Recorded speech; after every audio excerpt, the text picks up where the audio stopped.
Hello, it's Kiana Rose here, back with day 2 of vedim. Yay, happy vedim. I don't know if anybody's actually doing this but Dodie, because I saw Dodie doing them, and I was like, oh, I've always wanted to do one of those videos every day things, so I'm just gonna start now, even though I'm a day late. So today, I have an excerpt for you from actually one of the novels that I'm working on. So, just gonna read that for you, and I hope you like it. It's called, this was originally for NaNoWriMo, which is in November or so. But I never finished it, and I'm still working on it, though, so I will be done with it before this year's over. But if there is anything that you guys want to see me do, then just put in the comments or whatever, because I need ideas so I can have a little video up every month. I know I want to make a song that I might have a song out tomorrow, but I'm not sure. So yeah, look out for that. Excuse me. Sorry. Without further ado, this is Our Eyes, Our Star Selves. And I'm very sorry if you hear shouting in the background, because my dad and my nephews are literally across the wall, so. Okay. It's very hard not to think about life in all of its entirety. Not to love and hate it with the same rigor, not to expect it to steal and give with the same intentions. In January of this year, it stole my mother. 8 months later, in August, it gave me my senior year of high school. Realistically, she died. Fantastically, she's downstairs on the couch just taking a long nap, and any minute now she'll burst through my bedroom door with the biggest grin on her face, yelling, "Maris, Maris, life is odd. That was the longest nap of my life." And fantastically, I'll run into her warm arms saying something like, "You sleepyhead, you," had me worried sick. You see, fantasy is my coping mechanism. Fantasy has gotten me from January to August. I'm not even in my bedroom right now. I'm in 4th block physics class with Mrs. Goldenstein. 4th block physics, the unimaginative, not that I am, the uninteresting and monotonous physics class. Maybe if I was my mom when I was born, kind of impossible I know, I would probably have made the connection of how my daughter would have turned out and named me something like Finn. Phynn, something weird, random, and selective, something synonymous with physics. Jillian, the closest person I've got to a best friend, loves paper balls at me from behind.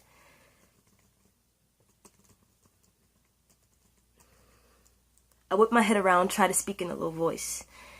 I thought I told you only to do that if it looked like I was falling asleep. I am hardly falling asleep, Jill. I know. Coping and all, she groans. But I am. Her cherry cheeks match her lip gloss stain, and soft brown eyes complement the dark golden waves that adorn her plump head. No doubt she's beautiful.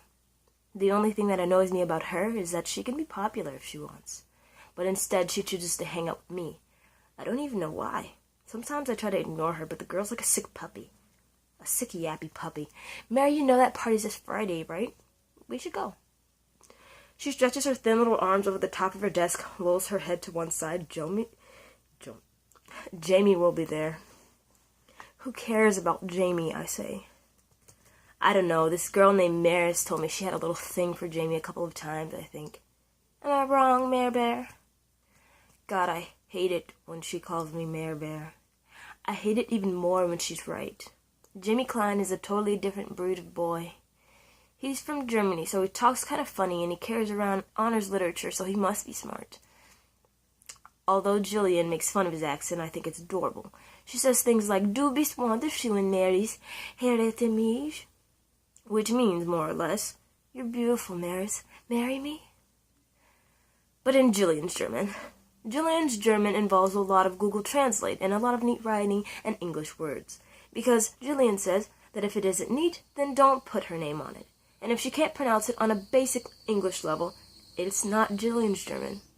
She's even sent me a text message from Jill Kill. Du bist wunderschön, Maris. winky face. But Mary spelled like Marees. I can hear her whispering the daunting words behind me. That's even the way she spells my name in her phone. I wouldn't say that I'm obsessed with him, but the truth is, if he were to walk into this classroom right now, even if he were to talk in Jillian's German, I would say yes so many times and my mouth would grow sore from saying yes. I can't help it. He is gorgeous. Olive skin, dark cropped hair, melted chocolate eyes, foreign enough to be stupid popular, after only being here enough, but not enough to care. I've literally seen him all over the spectrum, talking with every level of the school's social hierarchy, even my tiny, tiny spectrum. For a few minutes, to talk about physics, of all things. I'm not obsessed.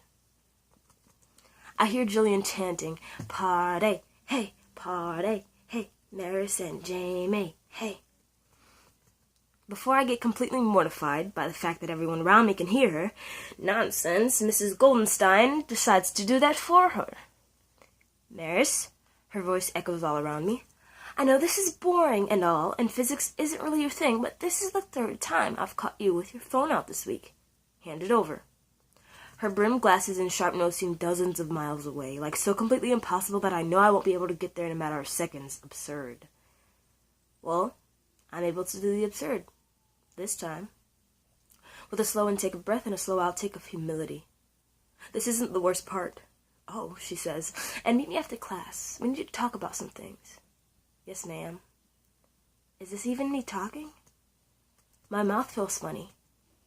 So do my arms and legs. I can't feel anything as I sit down at my desk. I'm in a weird libido state where I kind of have no idea where I am. It's like time's thinning out, but the room is getting bigger and bigger. Then everything around me is gone. No snickering students, no Jill, no Promethean board, no Goldenstein, no nothing. Just me, sitting in my desk, or what I assume is my desk, and nothing else but a microscopic blue pinpoint right in the middle of the sheet of blackness. I reach out to touch it, but it is nowhere near me, worlds away. Why can't I touch it? Why do I have this overpowering feeling to reach out and touch it? It's growing bigger. Now I can tell that whatever it is burning. An asteroid, maybe? The color of it is transforming from this piercing cobalt blue to this hazy orange. I try screaming, but nothing happens. I don't want to die like this. 1,000 tiny pieces of me everywhere. A thousand tiny, why just me, scattered on the cement, scattered on the bricks. I think about panicking, but it doesn't manifest itself. I'm abnormally calm. The burning ball is dazzling, a golden firework minus the explosion. More of a mass than a ball, closer. I feel the heat for only a second. I'm too cold for it, so it backs off while still advancing. I don't think about reaching out to touch it, I just do it.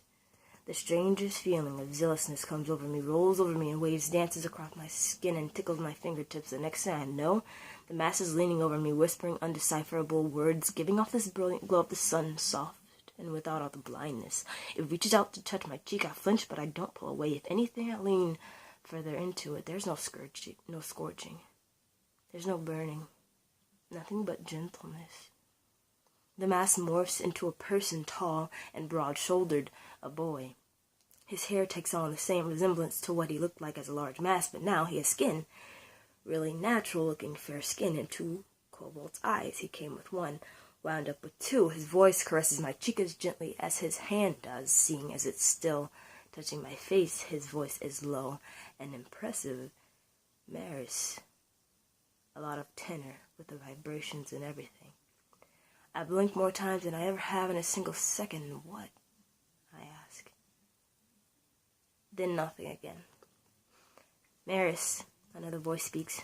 What? I groan. Maris! What? What is it? What's going on? My eyes pop open. Jill looks frantic, her small eyes incredibly wide and her hair swishing about her dainty shoulders. "Oh my God," she squeals. Crushing me into a hug, she sobs her thanks to God into my hair over and over again. "What just happened to you, Maris? Oh my God." "I don't know." I stare at her blankly as she pulls us apart. "I really don't know. Are you hurt?" I shake my head. "No." Jillian pulls me into her again, mumbles, "Man, I thought you were a goner." "I did too," I say softly. "But I've also never felt so alive." Okay? Well, that was the first chapter of my novel, Our Eyes, Our Star Selves. And I know this video is it's quite lengthy, but if you stayed to the end of this, thank you so much. And I would love it if you would check out my other stuff, and I put links in my description to my social media and things, so share this video if you like it. Give it a thumbs up also, and there will be way more to come. So, have a wonderful rest of the night. I hope you had a good day. I really do.